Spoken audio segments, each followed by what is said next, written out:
Hello,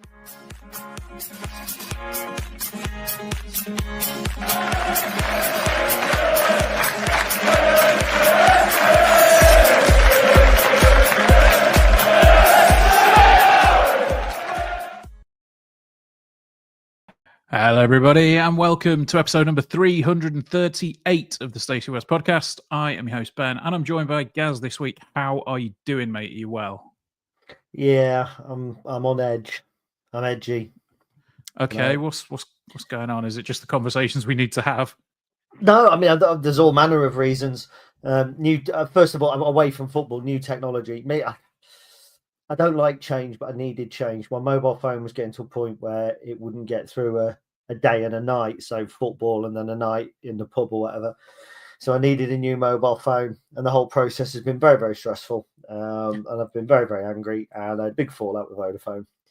And it just left me on edge for the rest of the weekend. I spent 15 minutes on Monday morning arguing with ChatGPT about some of the output that it was giving me for something I was working on. And then I realized my life had hit a new low. I was arguing with a chatbot, a Vodafone chatbot as well. Do you know what they offered me? I'm not going to go through the whole thing, but there was issues with the delivery and it didn't get delivered when it should have done. And I told them I took a day off work and then tell them I work from home. And they offered me a £10 Morrison's voucher. And it was late at night. It was 9 o'clock. It was on a Friday. And I just said, you know what? I don't want your fucking Morrison's voucher. Thank you very much. And then I put a proper complaint in and they rang me up the next day and offered me £30. And I said, yes. Yeah, fair enough. Well, and then I've had to try and change everything over on my phone, haven't I? So that's always fun. Halfway through it crashed. So I've literally spent the last few days. And do you know what? Again, it just adds to the frustration. It might be why I've been so tetchy. But it's like you put a password in and it says, right, now we'll send you a one-time code to this. And it sends you the one-time code and you put it in and it says, brilliant, there you go. And then it logs you out and wants your password again. And I've just put my password in. And I swear to God, I'm putting it in and it's the same and it's telling me it's not the same. It wants to send me another code. I was very, very close to launching an expensive Google Pixel 9 Pro out of the effing window. Yeah, I mean, as somebody that works with tech for a living, I can totally empathize. The whole password and one-time code thing, that is, I had to implement that in our workplace about a year and a half ago for everybody. I was not a popular man in my workplace when I did that, but in terms of that experience of being unpopular on the podcast. Yeah, well, I'm used to it. It's all good. It's all good, mate. As somebody that works with tech, and this is only for the people watching at home, and that includes Andy Brown, Ed Bruntler, Steve Barton, John Bates, and Neil Flower, all who have said hello already. I have got myself a nice AI-generated phone case, which was why I was falling out with ChatGPT. So I was quite happy in the end with that, which is the equivalent of me telling somebody who works in a garage about my new car, and then at the end going, "It's a red one." Yeah, no, that sounds about right. But yeah, we've also had more delivery woes this past week. We bought a new dining table. It was supposed to be delivered on Sunday last week. No, sorry, it was supposed to be delivered. I think it was Thursday last week. We stayed in again. Like delivery was supposed to be from like 11 till 1. 1 o'clock shows up. It's not here. Check the delivery app. So, now it's going to be 3 till 4. Right, 4 o'clock rolls around. Oh, it's going to be with you by like 10 past 6. 6:15, check the delivery app. It says there are no deliveries before you. This is the current location of your driver. He was in Retford. So I was like, yeah, that's not coming today, is it? And then when we checked that, it was like, yeah, cool. There was it turned out that there was actually they had an issue with the delivery van, so they've refunded us. I think we got a £40 voucher for that one. So you owe me a £5 then, basically. I don't owe you anything. Well, I only got 30 for mine, and if we're going to be equals on this show, I think that I need £5 from you. Since when have we been equals on this show? Oh dear. Right, should we talk about what people want us to talk about? Even though, it's probably going to get a little bit heated at points, I reckon. But obviously the Imps away at Rotherham last night. Let's start where we usually start with the team selection, because the team comes out. And one big bit of good news that I think everybody was very happy with was seeing Adam Jackson coming back into the starting lineup alongside Paudie O'Connor. What looked like on paper, we thought, is that we've gone with the back four? And then, turned out that it essentially was. But yeah, I mean, again, we've said before, when you've got the lineup as it is, we're not too worried about who's going to be starting. It's just nice to see, sort of speculate on what way they're going to be playing and how they're going to be setting up. But yeah, it was without getting into it, it was good to see Jacko back on the team sheet, wasn't it, guys? Yeah, I mean, 5 minutes in, and I'm already going to say I disagree because I feel that yesterday's team selection was more about who is going to play in terms of Monsmer obviously not being out. I personally don't think Adam Jackson was 90 minutes fit. I mean, No. Michael Scabar on Saturday only came on at the end of the game to get him some minutes, and he probably wasn't terribly ready. So it was, I think, more of a needs must. Otherwise, you have to play Deriqua as part of the two, or what we tried to do, we've brought him in. We want to try and combat balls into the box, which is going to happen. Clark Harris and Nombe, quite simply, are average footballers with a ball at their feet. They're very Jadon Stockley like, but they're decent in the air. They're strong players. So we were obviously trying to look to nullify that threat. The knock-on effect of that is that it does slightly nullify our threat. So we lack width. We were looking for width with Moylan and Makama, essentially out wide, but they are players that like to play through the central. So we were very narrow, and there was quite a bit of isolation, I think, towards with Ben House as well. So it was almost like we robbed Peter to play Paul. We robbed attacking prowess for so-called defensive stability in terms of the lineup. It was nice to see Hamilton, McGrandles, and Arahan all in the team. I think if you get them in all at the same time, you're onto a winner. But in an 11-man team, it's very hard to play three central midfielders and still have Jack Moylan's creativity and still have some width on the field and still have two men up front. So with some respect to you, yes, you are right. It is interesting to see how everybody slots in, but I do think it was a little bit more enforced. I think had everybody been fully fit, three at the back was the way to go, personally. But yeah, I mean, I can't disagree. I think the obvious caveat is we are trying to manage Lewis Monsmer's minutes at the minute. We know that that's the case, and obviously the situation with Tom Hamer is that he's out. So it was, yeah, I do agree, it was needs must. But I thought it was quite. It felt interesting to see. Oh well, Jacko's back, like you say.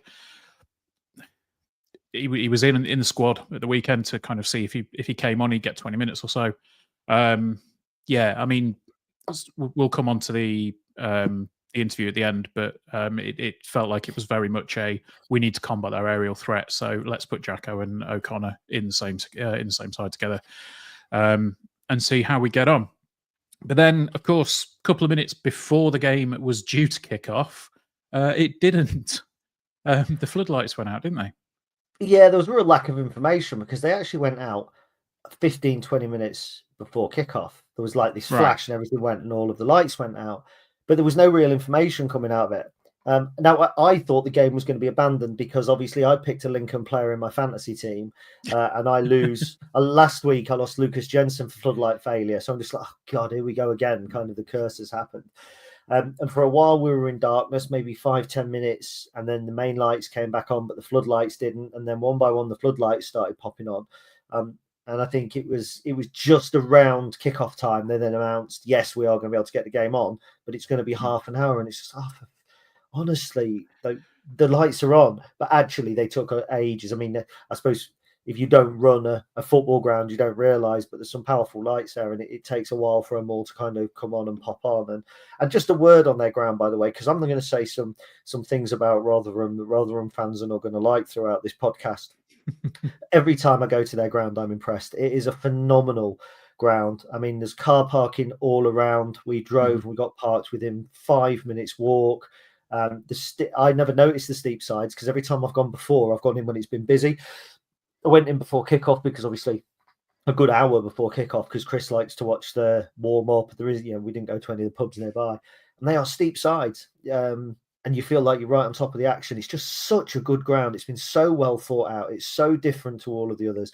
It's just such a shame that it basically plays home to Jabba the Hutt on legs now, one of the biggest criminal the galaxy's ever known. It's such a nice ground, and it was nice. It was good to see the floodlights come back on, but there was just a little lack of information, I think.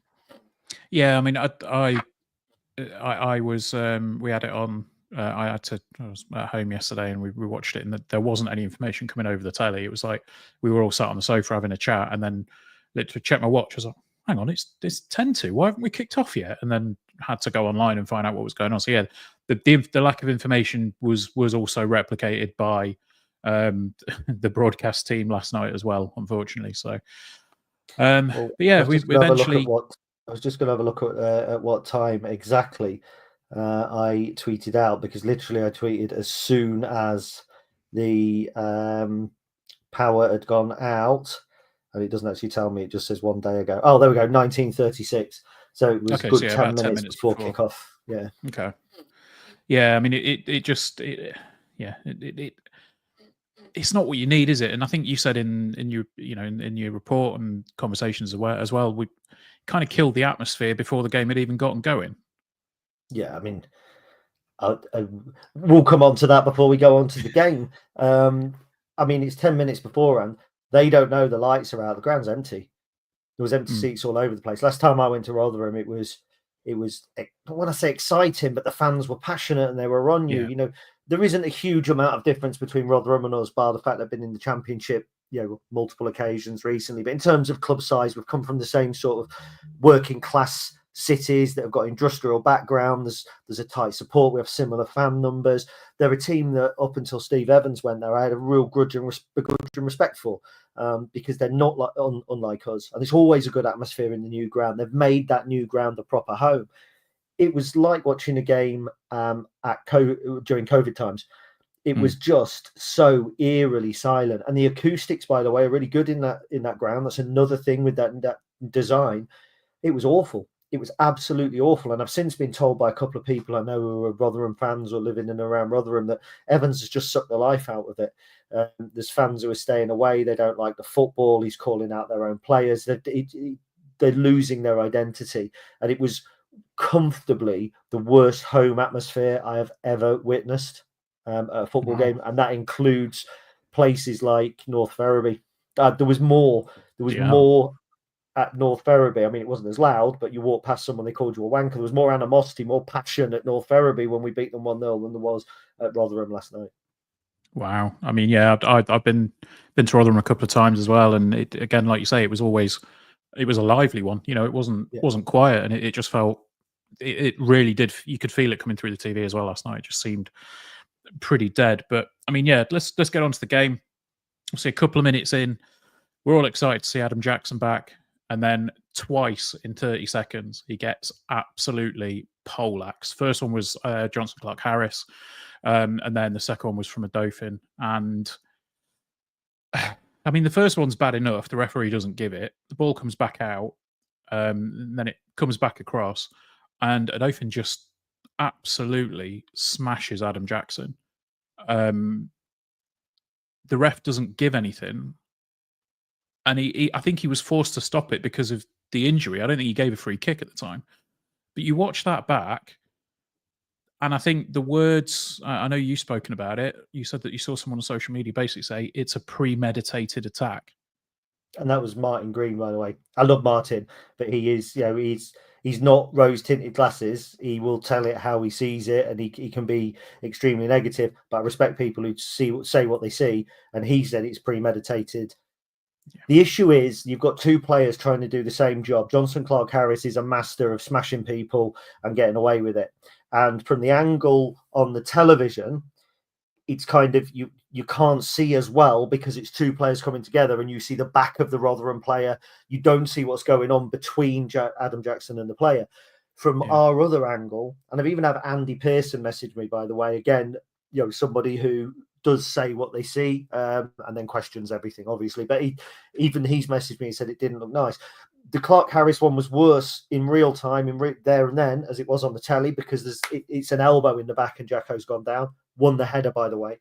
But the Oderfin one is a player who clearly doesn't have the same finesse at being an arsehole as Clark Harris does, because he's had a quick glance at Jacko and then he's just steamed into him. Now, it's actually a headbutt on the nose, but from the angle, I could also see the elbow in the back. I mean, the whole thing, he's just smashed him.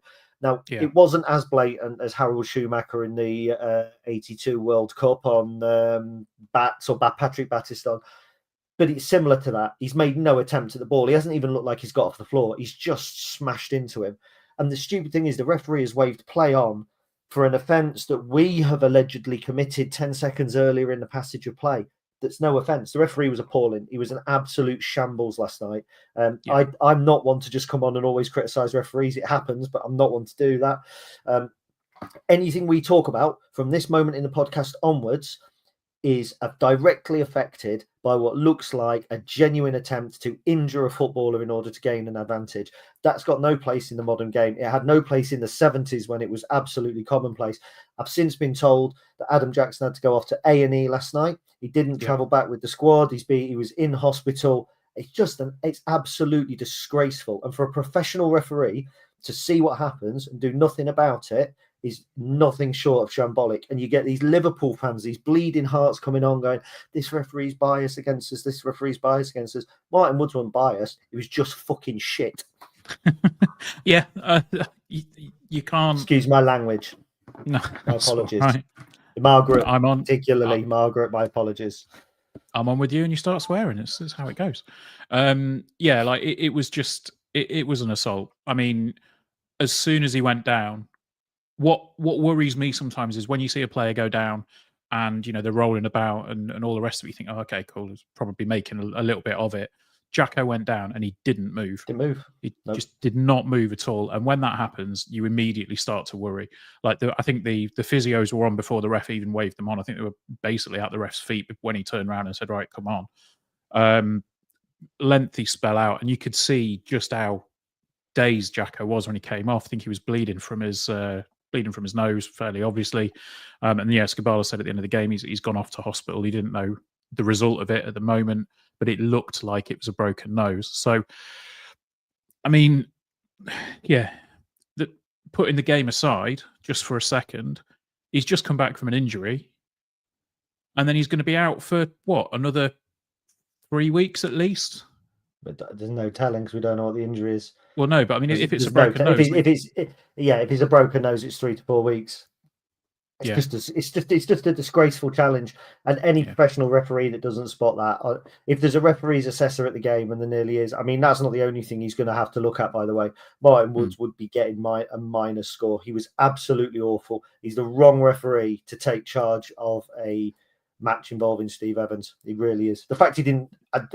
I'm speechless. I was actually speechless at the time. I was speechless, and I'm speechless now. I don't even talking about it just makes me angry, and it makes me angrier than when Daniel Ludo did it to him against Shrewsbury rather a couple of seasons ago. He elbowed Jacko as well. It's just like, and I know Jacko. I've spoken to him a few times, and he's just a great guy. He's not like he's an arsehole centre half. He's not going to be in somebody's ear giving it large. It's not like he's an Ethan Arahan trying to get under your skin and wind up or anything like that. He's not. I mean, apart from his double yellow card against Blackpool, he barely ever gets booked. He's not even that type of player. And for that, I just, and they not on Pordy. They don't do it on the player who has been fully fit for ages. They do it on the one that's just come back from injury because Steve Evans knows, allegedly, let's say, they'll know, target him. He's just come back from injury. If we get him off, then we can get balls into the box. Disgrace. Yeah, absolutely.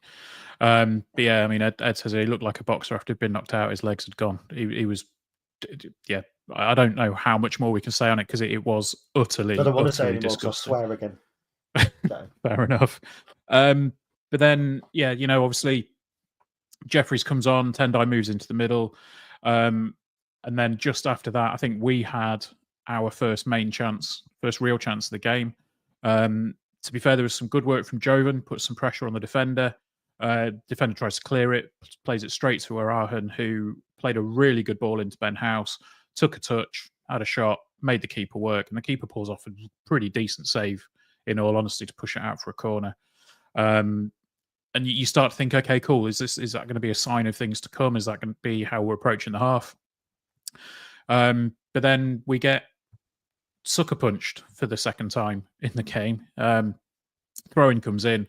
Nombe gets away from Jeffries, and it's a free header. Because obviously, the throw-in comes in, it goes back out. The cross comes back in, and it was just a bit of a. It was just one of those annoying moments where, when we look at it, the striker's lost his man. in all honesty, to me, it looks a little bit like Dom Jeffries' ball watching as it comes across, and he's just allowed Nombe to get away from him, and he finds the space between Hamilton and Tendai and nods it in. Do you think Wickens could have done a bit better? Jacko would have been marking him, wouldn't he? Not Dom Jeffries. Absolutely. Gold won't go in. No, I'm not blaming Wickens for that, and I did at the time. He looked hesitant at the time. You think, oh, for God's sake, I'm not having him. I'm not having that. If you look at the trajectory of the ball and how it comes back in, it's dropping, and it looks to be dropping right on the edge of the 6-yard box. For me, it's a risky one. If the keeper comes for it and he gets beaten by the player that's clearly lost his man, he's at fault for coming for it and not staying on his line. So, I'm not. When it comes to apportioning blame, I'm not a big one for doing that. It wasn't great defending, but in that one moment, it does look like it's Dom Jeffries. And by the way, I thought Dom Jeffries had a decent game. He put a lot into it. Yeah. He certainly looked like a player who was trying to make up for the fact he'd lost his man, but he lost his man. It's as simple as that. Pordy's got the original clearance on it. It's a bad goal to concede, which just shows what happens if you switch off once. But as I've said, if Adam Jackson's on the field, he's marking Sam Nombe, and I don't think that he wanders forward ball watching. So, it's not as much of a criticism of Dom Jeffries. He's a central midfielder. You've still got to know how to pick up a centre forward, but a centre half that's been doing it his entire career defends it better. So there we go. Steve Evans 1, Lincoln City 0. What he's done, his tactics have worked again, and he's got away with it, cackling off into the night like Baron Greenback's just got one over Penfold. Next. Yeah. So yeah, I mean, there's that one. And then, I mean, for the rest of the half, I think it kind of felt. I don't know if it felt the same in the ground, but watching from home, it felt a little bit messy, a little bit sloppy, kind of all round. I mean, there was a decent effort from Ben House. Moylan played him through, and Raggett did just enough to put him off and force the keeper into a save, which, again, I thought their keeper had a relatively decent game as well, to be honest. I mean, what we had, was it 15 shots? 5 on target, same as them. Yeah. So, yeah, it felt even enough in the first half. I don't think. Well, obviously, you can go into into half time feeling aggrieved at the way that we've conceded and the way that we've, gone a man. Well, not a man down, but you know what I mean. We've lost a key element of the squad. But I mean, Rotherham, it felt like they tried to pull us down to their level, and while we didn't get as physical, they were just trying to stop us in any way they possibly could, which, was the dark arts and the housery, really. Yes and no. I think they were trying to play their game. I don't think they were adjusting for our game.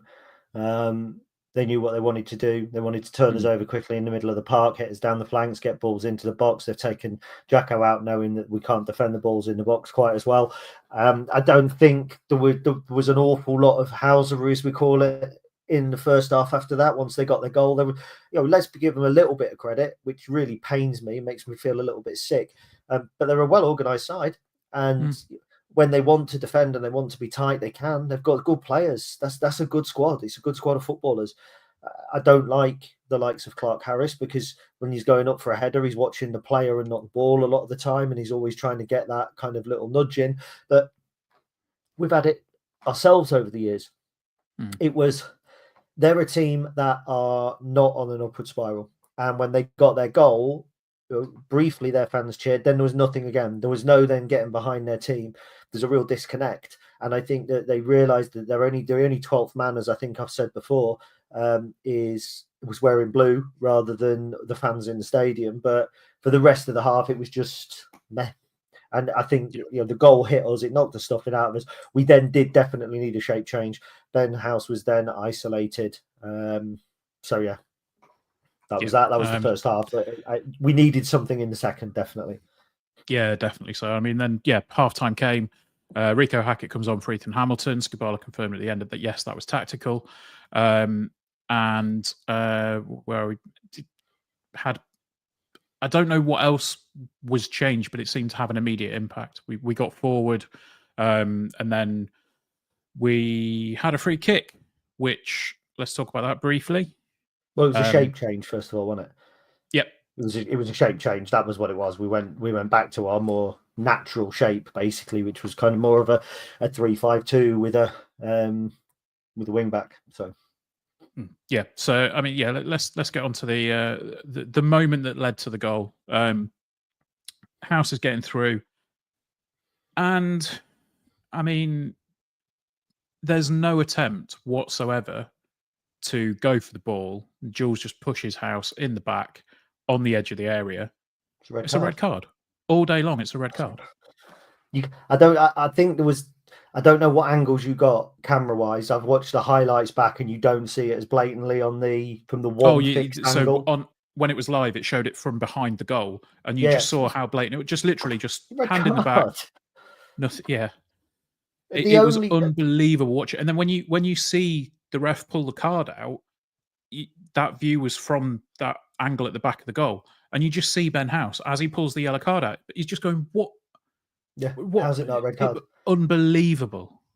The ref was. I don't know if I've mentioned this already. He was appalling. He was not very good all night.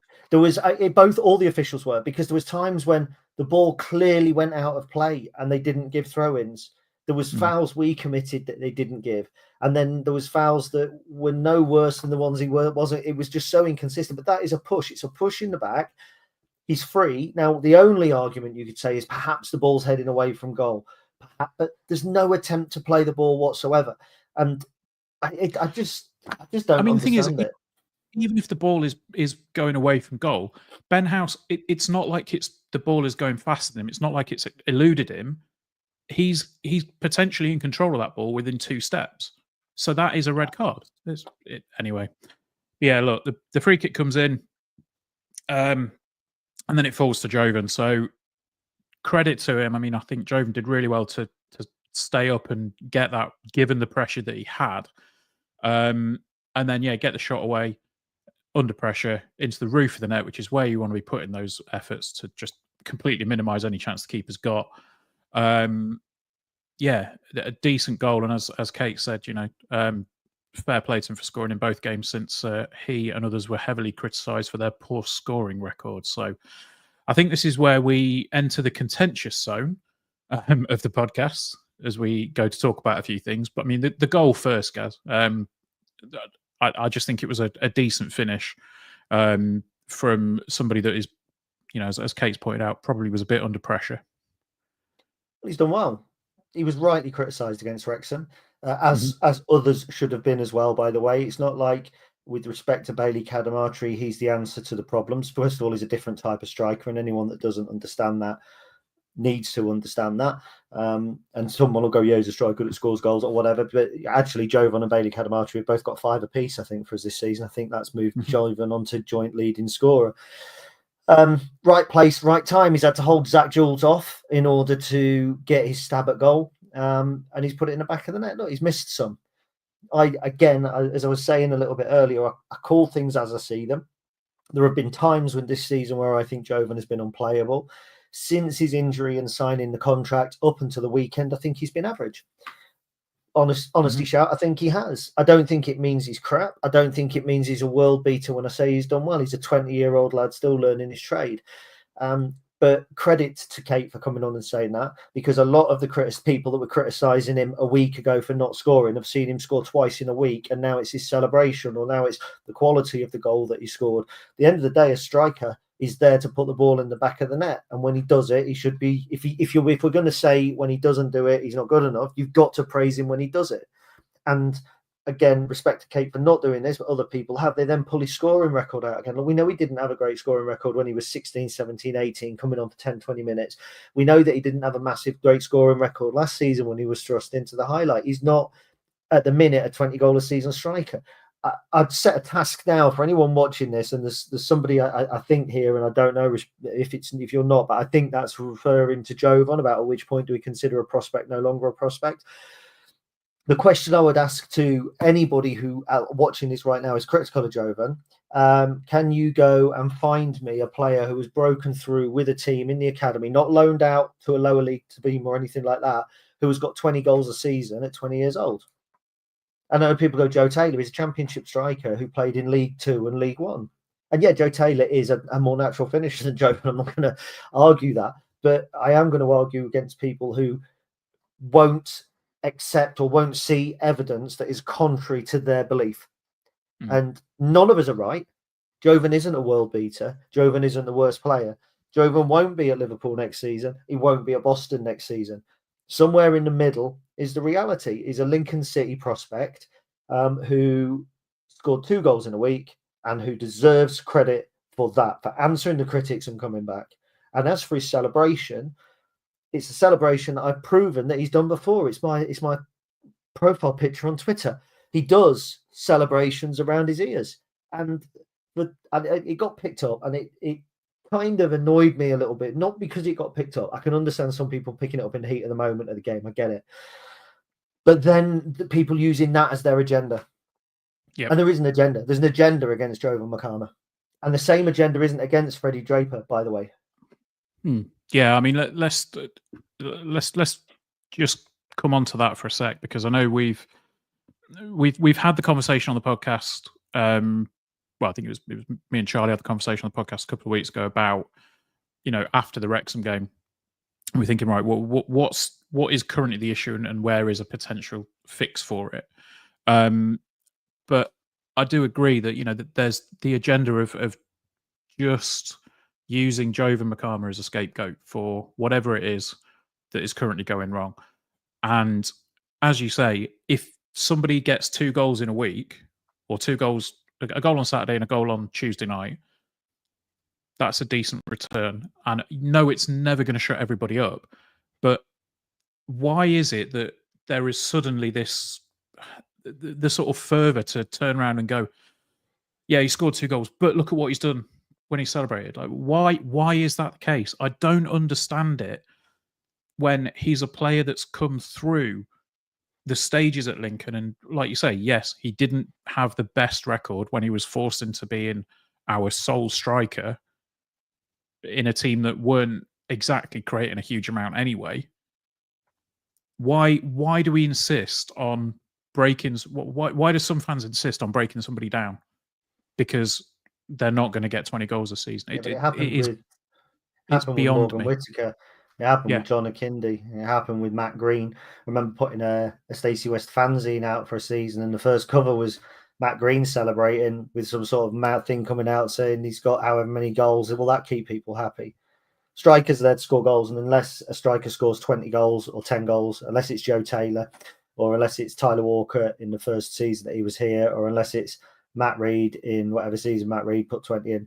But that doesn't happen. The 20 goal a season striker is by and large a myth. You will find, I bet in terms of league goals, you will probably not find 10 strikers that reach 20 goals across all 4 EFL divisions, 3 EFL divisions, Championship, League 1 and League 2.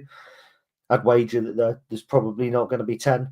And yet everybody thinks that is the benchmark, and it's impossible to find. And don't get me wrong, we've been wasteful in front of goal, but to single one player out is blatantly wrong.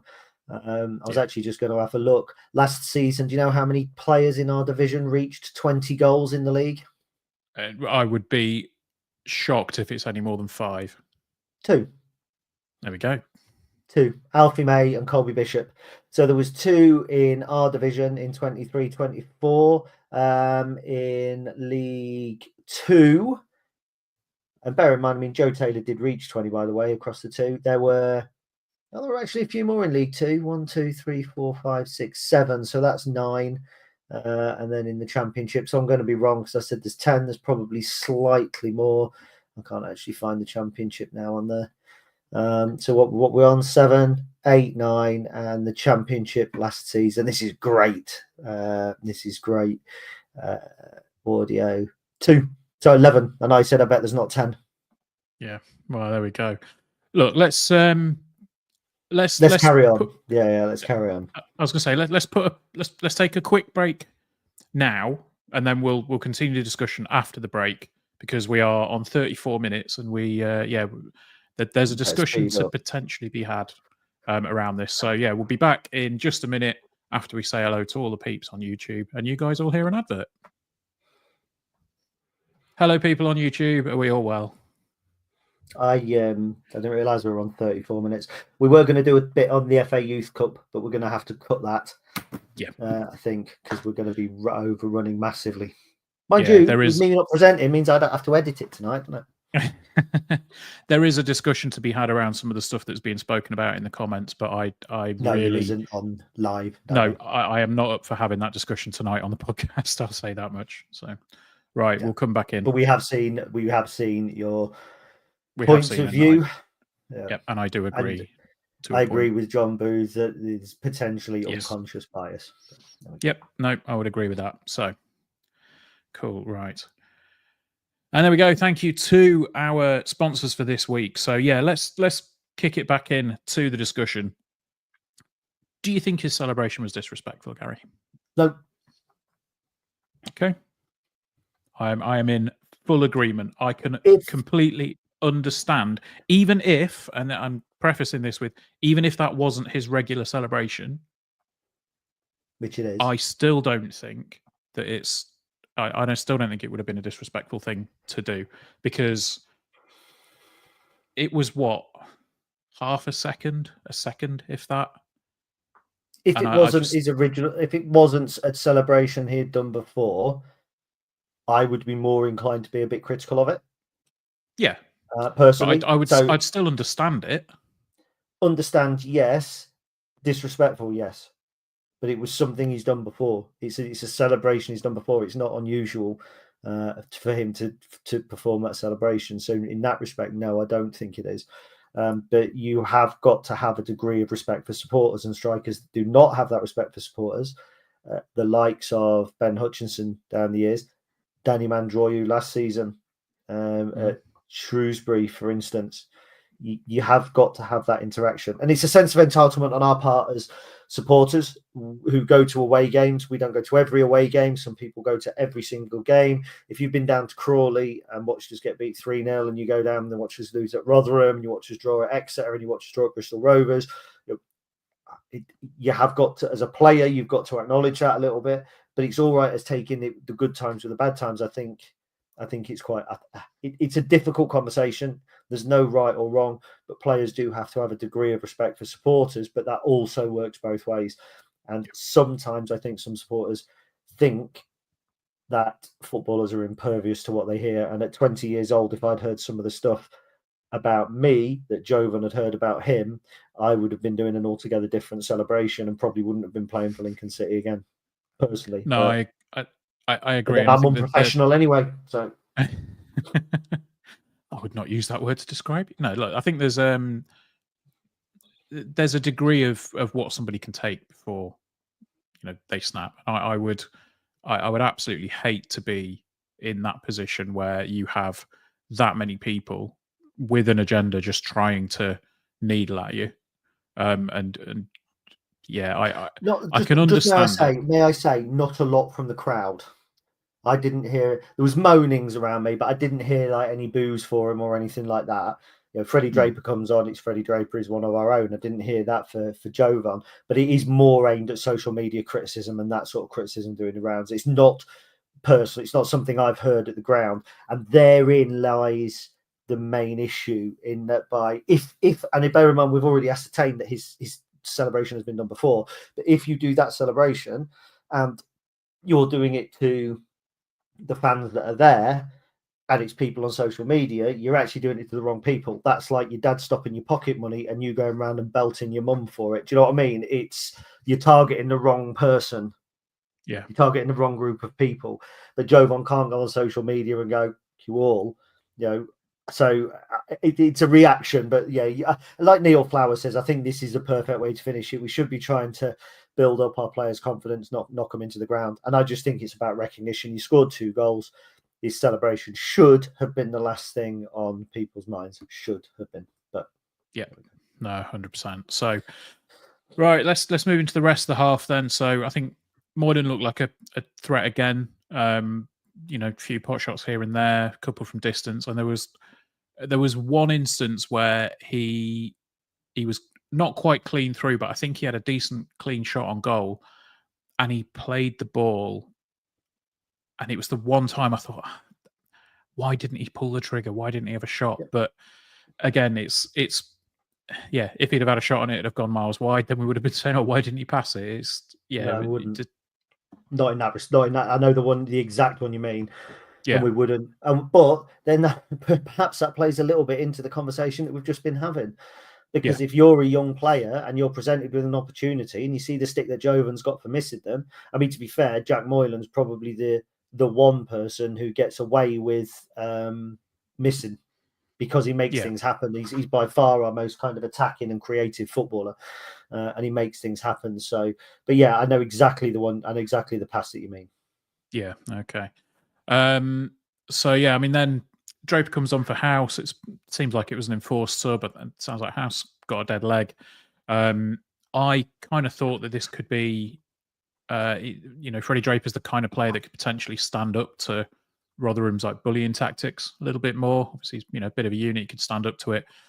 But having said that, you can do if you've got a referee that doesn't allow them to play the way that they have done. And as we've said multiple times already, we did not have a referee that was going to be able to control that. We've seen it before so many times when Freddie's getting pulled from pillar to post and nothing gets given. And I just thought that was potentially going to be the way things panned out last night. It did. I think looking at the numbers, I think we had... I cannot understand how we had more foul, how we committed more fouls than them in that game last night. We had 19 given against us.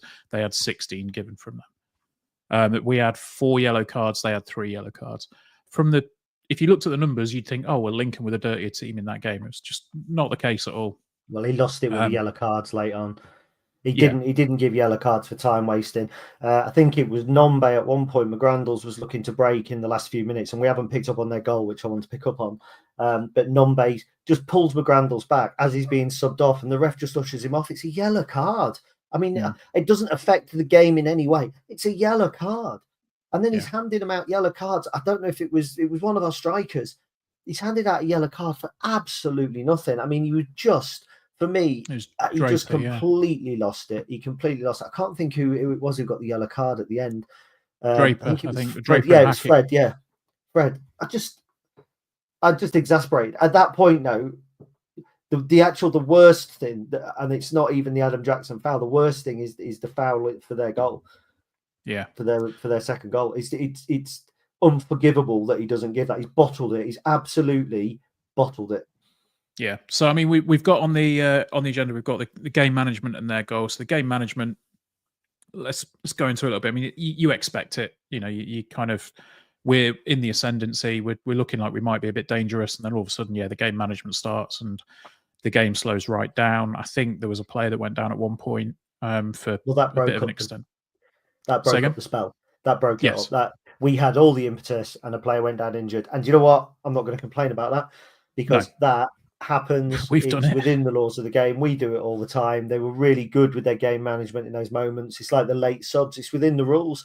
The rules should change. You shouldn't be able to make tactical substitutions beyond in the last 5-10 minutes unless for injuries. But anyway, that was the only thing I wanted to pick up on was I'm not just here going they're awful. They manage the game in this way or that way, because that's actually something that they do really well. And that boy going down, we've done it before. It broke up the game, and I think that was it. We had all these efforts. We were looking like we were going to score up until 60 minutes. They broke up the game when we lost our rhythm. So respect to them for that. Yeah. Do you think we'll ever see a discussion around like a stop clock or something like they have in basketball? No. Okay. No, we'd be there all bloody night. I spent enough time in Rotherham yesterday, thank you. Yeah, I suppose particularly with a delayed kickoff, and then what was it, 11 minutes of injury time overall in the game. What time did you get back? No, it was more than that, wasn't it? Because it was 7 and it's 6 in the first half. Yeah, 13 minutes then. Yeah, and they played more than the 7 as well because of the injuries. Yeah, I got back. It wasn't midnight. I think it was just before midnight. Okay, fair enough. So yeah, let's talk about that goal then. I mean, it was one of those. Who else? Who else was going to get it? But sure, Raggett. Raggett loses his man, but like you've alluded to, don't lose him. He doesn't lose him. His man is being held, and then Raggett's essentially a free man to put a relatively good cross in the back of the net, and we know what he can do. We know that he's got a decent header on him, and we know what he's all about. So, yeah, let's talk about that moment, because you've said Yes, all right. The ball's coming across, and who is it that's being held? Is it? Makama. It is Joven. Yeah. Yeah. I'd not noticed that at the time, but then I've seen what you've put with the pictures, and I've watched the goal back as well. And yeah, it's hard not to argue that that's not a foul. It is a foul. You can't argue it's not a foul. It's like trying to argue that water doesn't get you wet. The rules state that you are allowed to do holding until the ball comes into play. Blocking, there was new rules on blocking. You're not allowed to block if the referee sees it unless the ball's in play. It's not even a block. There's quite clearly a picture. I haven't got it to hand, so I can't show people it, but I've put it on social media. Zach Jules, he's not blocking him, he's holding him. Now, I've had some of the Rotherham fans calling me salty, blah, blah, blah. I've had Lincoln fans telling me, eager to point out that there were plenty of other black shirts to pick Raggett up when he's come around the back. I get that. It's not great defending once Makama's been blocked. Irrespective, Makama is blocked. Makama is not blocked. He's held. He's physically held from getting round to his marker. And it's a foul. And the referee is looking. The image that I've got, the referee is looking straight at it. He's absolutely looking straight at it. There is no question. It doesn't matter that it was poor defending after that. And I don't know how many people can kind of see that at home. But he's being held. And Raggett goes around. Yes, they're up. And look, there's the referee. He's looking straight at it. Straight at it. And that's it. And it, like I say, it doesn't matter. If one of our players had punched the ball into the back of that after that, it doesn't matter, because at that point, when the referee sees that incident, that's a foul, that's a free kick. 99 times out of 100, the referee gives it. But it's the same referee that hasn't punished the assault on Adam Jackson. It's the same referee who has been utterly clueless throughout the whole game. He hasn't sent off a player for pushing over Ben House. He was never going to do it. Liverpool fans think there's agenda against him. I don't think there's agenda against us. I just think Martin Woods is rubbish. So it's a foul, and there's nothing else to talk about. I don't care if you want to try and be trendy and hipster and come into comments and come onto my social media and say to me that, we should have defended it better. Oh, we're just not good enough. Even like people saying, well, they didn't mention it in the official club comments. When Michael Scabala came out and Rico Haki came out, you're not telling me that they've watched that back and they've gone, well, we should have dealt with it a little bit better further on. They're looking at that going, that's blatantly a foul. But because they're not Jabba the Hutt coming out moaning. If they do come out and criticise the referee, they're the ones that get bollocked for it. Yeah. They're the ones that get the fines. The FA can ring me if they want. Have a word with me. I don't care. I've been in a bad mood all day. I'd love to hear that conversation. I'd love to hear that. Yeah, I'd be a fanny, wouldn't I? And go yes and no and thank you and all that sort of thing. So, don't like confrontation. But yeah, like Martin Woods, basically. So yeah, but I mean, I'll be honest. As soon as that went in, I thought, that's probably it. They're going to shut up shop and do what they've done all game and stop us from making any efforts whatsoever. But having said that, Cadamartri came on for Makama, Ring came on for Moylan, and we did have a couple of chances, maybe half chances. I think there was one from O'Connor where he sliced it. Half chances. We had great chances, Ben.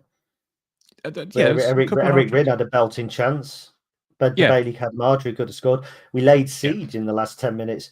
They looked, if the game had gone on for another 10 minutes when they couldn't have made any more substitutions, I think we draw it 2-2. I was really impressed with the way that we reacted in the last 10-15. Personally. So I was saying, like, a couple of half chances before. Well, before that last onslaught, nice, I guess. Dave. Well done. Well done. So, like that. There was a couple of ones. I think there was the one where the ones I was thinking of basically were when Pordy kind of sliced it and it looked like it was going to go out for a goal kick, and then I think it got recycled back in. But there was also a challenge from Cadamartri went up for the ball, and then I think a Rotherham player went over the top of him.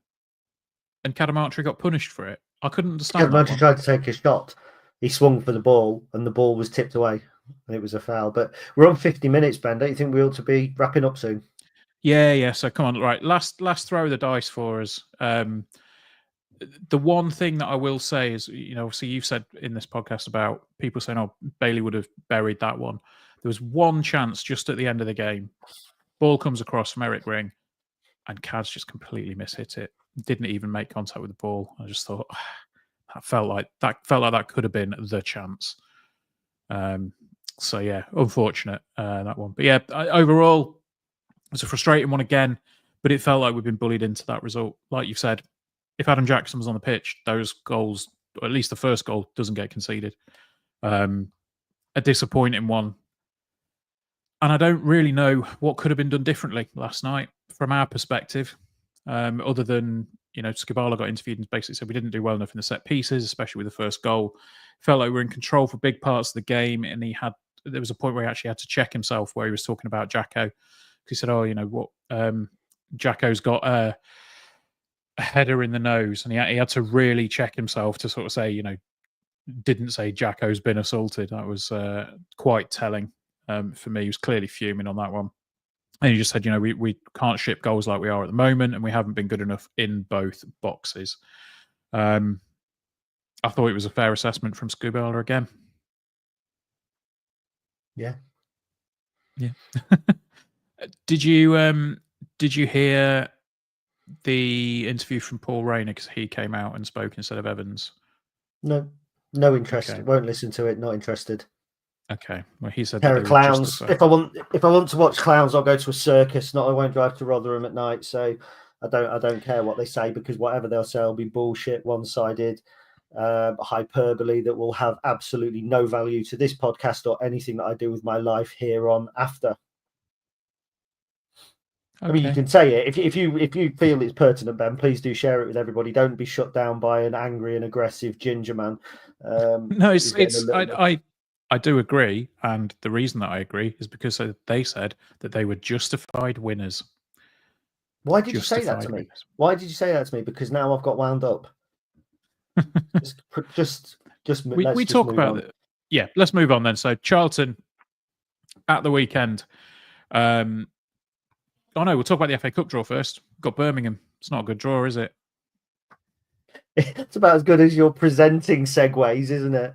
Have you not? I can't believe that's what you've gone with as well. Having me put out all over social media that I don't think it's as bad a draw as it could have been. Are you deliberately poking me now? Are you basically wanting to create a meltdown so that the 21 people who have taken time to watch live are going to go, finally, Ben's got one over. He's found Gary a little bit agitated and a little bit edgy. It's basically like he's found the bear and you've just gone and crapped on a stick and are now poking it through the cage at me. Get some of that on your fur, you big ginger waster. Whatever. I'm just waiting for Stu to do the clips for it. It'll be great. Well, look at it this way. It's not a great draw. We could have been better. Yeah. We could have had Arsenal at home. We could have had whoever at home. We've had 2 home ties against top flight clubs in the third round of the FA Cup twice in our entire history. That's when we've entered in the first round and gone through. And one of those was 1926, I think. So it doesn't happen. We've been drawn when we've qualified in the first round and second round. We've been drawn away in the third round 10 times out of the last 11, I think it is. And the only time that we weren't was Sunderland when they were a championship side. We just get bum draws. And like I say, last year at this time, Birmingham was a ground that we hadn't been to. It wouldn't be a bad draw. The only thing is they do play a weakened side. Like they only play Scottish international Lyndon Dykes when they play. They only play the best central midfielder from League One last season, or one of them, Mark Leonard, and they only play Ethan Laird when they are in the FA Cup. So it is what it is. We could have had it's in the bottom 25% of draws, but it's not in the bottom 6. No, fair enough. So and Andy Brown, by the way, has just said we weren't bullied, we were let down by shit ref. So I know that's on another subject, but Andy is basically singing my tune. Right. Okay. So let's move on to the weekend's preview. We will have a preview video. Charlie is getting one sorted, so go check that out on YouTube when it drops. But Charlton visit the Bank at the weekend, currently 12th in the table. They have won 2 games since early September. They lost to Crawley on Tuesday night. The wins that they've had in that time have come against Burton, who were down to 10 men, and bizarrely, Birmingham. So, yeah, both of those games as well are the only clean sheets they've had in the league. It almost feels a bit like if we score against them on Saturday, we'll get some sort of result, Gaz. What do you reckon? Well, I think they're a team who are in the same sort of crisis as Rotherham. Now, make from that what you will. Matty Gordon was in the paper today saying that fans are entitled to their opinion after they lost to Crawley last night. There's some boo boys. Nathan Jones particularly was under pressure when the Cardiff job first came out. He said, if the fans don't want me here, I'll take my money and go, I think. So I think there's a bit of a disconnect there. They're one of the teams like Rotherham that everybody was tipping for top 6, top 7, all that sort of thing. They were ones that I fancied to be up and around there, but it just has not worked for them. They've had some bad injuries, but they've got some decent players. Miles Lieburn has just come back, but it's not happening for them. No, it really isn't. And you look at some like Southend in the FA Cup, 4-3, conceded 3 goals to a National League side. You've got beaten by Huddersfield. Like I say, they beat a 10-man Burton. I think Connor Coventry got that goal late on. He tends to play holding midfield for them, a player that was slated when he came here. I was told last season that he was a player that they potentially spent a 7-figure sum on to take to the Valley. They're big spenders. These are a team that are in the budget table, and I don't know the budget table specifically, but from conversations I've had, we are probably 15th or 16th. Charlton are going to be top 7 easily. Rotherham are going to be top 7 or 8. The teams that we're playing, Wickham, are going to be top 8 or 9. And people have got to see that, and they've got to understand that, and they've got to see people go, we need to get Joe Taylor in January. Sure, yeah, if you win the Euro Millions, chuck a couple of million quid, the club will go and do it. But Charlton have got that. Charlton potentially in January could go, well, we need a striker, we'll go by Joe Taylor then. That's the difference. They're a big club. But they lost to Crawley 2-1, and we beat Crawley 4-3. They lost to Exeter 1-0. We drew with Exeter 0-0. They drew 1-1 at home with Stockport. We beat Stockport 2-1. Potentially, they are beatable.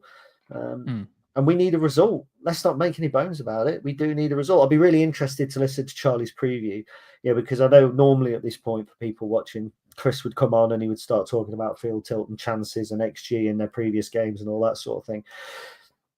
Right now, I think our next 3 or 4 games are not about who we play. They're about what we do. If we do what we do, we can beat 2 of the 3 teams that we play coming up. We can beat Charlton and we can beat Reading. And if we were to win 2 of those 3 games, that would be a decent haul. And it's about what we do, not as much what they do. Yeah, I mean, it almost feels a little bit like, if we can get what we've got coming up. So we've got Charlton, Morecambe, Huddersfield, and Reading. Obviously, Morecambe. I wouldn't count Morecambe in the. No, it's in the what's it now? The Virtue Cup. The Virtue Signalling Cup. So yeah, somebody said the Virtually Nobody Cares Cup. Yeah, no, that's about right. So Rob Street will care. Yeah, hopefully I'll get a couple of games. But yeah, it feels like, and this feels so strange to say, but it feels like Charlton is a game that maybe we should be winning, given the current situations of both teams. I mean, not the current situations because we haven't won since October, but given, not that, but the current where they are and the fact that we're the home side and the fact that I understand what you mean. I was just correcting you in how it was delivered. Thank you. I appreciate that, Gary. All right, don't worry about it. But yeah, I mean, look, it looks like they've potentially switched up the formation a little bit as well. I think the weekend they played like 4-3-1-2 against Crawley. So yeah, I don't know whether they're just trying to throw whatever at the wall and see what sticks at the minute. But they played 4-3-3. They played 3 at the back a couple of weeks ago. So I think you're right. Don't think he knows his best side. And you're desperately not. Yeah. You're shocked, aren't you? Did people just hear that right? I think Gary just said Ben was right. I'm not. Was that something that I'm not sure. I'm not sure. Yeah, and I'm not doing it because I can see what you're putting in the comments. But obviously, one member of the podcast team is going to be very pleased. Unfortunately, he's not going to be here. Bless him. But yeah, it is the return of Alex Mitchell to the bank at the weekend. Almost an ever-present for him, by the looks of it. I think he's started 16 out of 17 games for them this season. I think he got almost universally across a bunch of websites. I was looking at man of the match from Charlton's point of view last night against Crawley. So I hope he gets a decent enough reception. We all know that it wasn't an acrimonious split. It was, he was a lone player that came and we couldn't afford to keep him permanently. I think that's essentially how it went. But yeah, I mean, look, I think the goals are seemingly not in, they're not free flowing with the goals at the minute. but they're coming from Matty Gordon and Luke Berry, and we've got Ely's Military Adventure here saying, Charlton fan here, you lot are going to crush us. The only defender we have is Alex Mitchell. Okay. The only good defender, not the only defender. They've got the only good defender. Yeah. Of course, it's the return of Teo Eden, the return of Connor Coventry. Yep. So there are a few players coming in. The return of Nathan Jones after he was managing Luton when we had that titanic battle in League Two in the first year. Nathan Jones, a manager I'm not a massive fan of, actually. Okay. I think he's another yesterday's man. But anyway, there we go. Fair enough. So, I mean, yeah, how do you see it going at the weekend, Gaz? Are we, what are we... First off, what are we going to do in terms of our central defence? I mean, I would assume that Lewis Monsman's going to be starting on Saturday, given the fact that he's had the break. Monsma, O'Connor and Rowan. Derek were right back. I'd play ring left back to try and get down the sides of him. I'd go back to the three. I would play Arahan and one of Hamilton and McGrandles. Probably McGrandles. Thought he had a good game yesterday. Hamilton on the bench. I'd play Jack Moylan because he's the only player of ours that looks like he's got that kind of penetration and willing to carry the ball. And then up top, I do not care what people say. I'd play Jovan McCarmer and Ben House if they're both fit. There we go. I can't argue too much with that. Best not to. No. Because you'll have a go at me. I'll have a go at you. You back up your opinions, Ben. So, what else did we have on the agenda? Anything worth talking about? The only couple of bits, we've obviously had a bit about the Youth Cup, but I think we're probably out of time for that. I'll do that on Sunday. But also the Train of Fame, is it? With the club at the minute. Yes. They're saying you can reserve your seat for the Lincoln Legend on the Train of Fame and win. So you can nominate a new name to go on the Hall of Fame, essentially, that goes in the it's along the wall in the fan zone, isn't it? At the back of the it is. Yeah. On the real Mac.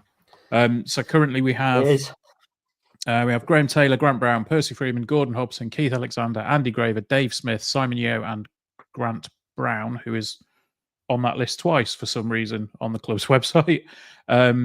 You can submit a new name to put somebody else on the Train of Fame. Two new names. You nominate a manager and a player. There we go. That will go on there, and you are in with a chance of winning train travel for 2 for your next destination, 6 Legends Lounge tickets for the Stevenage game, and access to the LNER exec box for the Stevenage game, which is 12 tickets in the exec box with unlimited soft drinks. So who would you vote, manager and player? Ooh. I mean, dead air. The what? Dead air. Yeah, I know. I think I think Danny Cowley would probably need to be the manager that goes in for me. Colin Murphy. Of course, Murphy's not in there, is he? I missed that. No. Yeah. Murphy's got to be a shoo-in. I initially thought Danny Cowley because I just assumed that Colin Murphy would already be in there. Yeah. Having, got us promoted from the 4th division, nearly taken us to the 2nd division, and then got us out of the Gen Vauxhall Conference, but he is not. No. And as for the player, I don't know. There's too many to mention at the minute. I would like to see them put Steve Thompson in there. Okay, yeah, that'd be nice. Played for us twice. I think that he would be a good pick. Gareth Ainsworth will probably be the most fans' shouts, but I'd like to see Steve Thompson go in there. I think it would be nice for Steve to be recognised for what he did at Sinsel, because often nowadays you say Steve Thompson and people think about radio commentary, but they forget that he was a massive part of the team that nearly got us to the Championship. He came back and helped us in those first seasons, despite having played top flight football. And then even as a manager, he took us to within a point, I think, of the playoffs one season as well, with a phenomenal run towards the end of one season where we won something like 7 on the bounce. So yeah, it'd be nice to see Tomo in there. And also that's there's a little Charlton thing there as well, isn't there? Because I think he's well regarded at Charlton Athletics. So any Charlton fans that have watched this, Rotherham fans watching it won't have got this far, but any Charlton fans that do, hopefully they can. Right. Well, I think that's probably near enough time to wrap up. But Malcolm has asked a very quick question, which we will ask, and I think hopefully potentially a relatively quick answer. No, not that one. Where's that gone? It's all the way at the bottom. Yeah, it scrolled weird for some reason. Hi guys, just a quick question. Do you think Moylan could take the number 9 shirt and score some goals? I don't really think it matters what number shirt he has. I think he's capable of scoring goals wherever. It's just whether, I suppose, being pedantic there, if he starts up top, do you think he would be a better? Ben, isn't it? Yeah, I know. I'm being pedantic. Do you think if he starts in that striker's position, do you think that's where it would be a better position for him to start in? No, I like him where he is. I think he provides penetration, and I think if he gets some finesse to some of his decision making, he'll score goals. He's already scoring some goals for us. I like him where he is. Yeah, I think it's across our forward line, we've got goals. Yeah. Kadamatri shanked one yesterday. Ben House shanked a couple. Jovan's just scored 2. I think Bailey's got. Has Bailey got 5 now?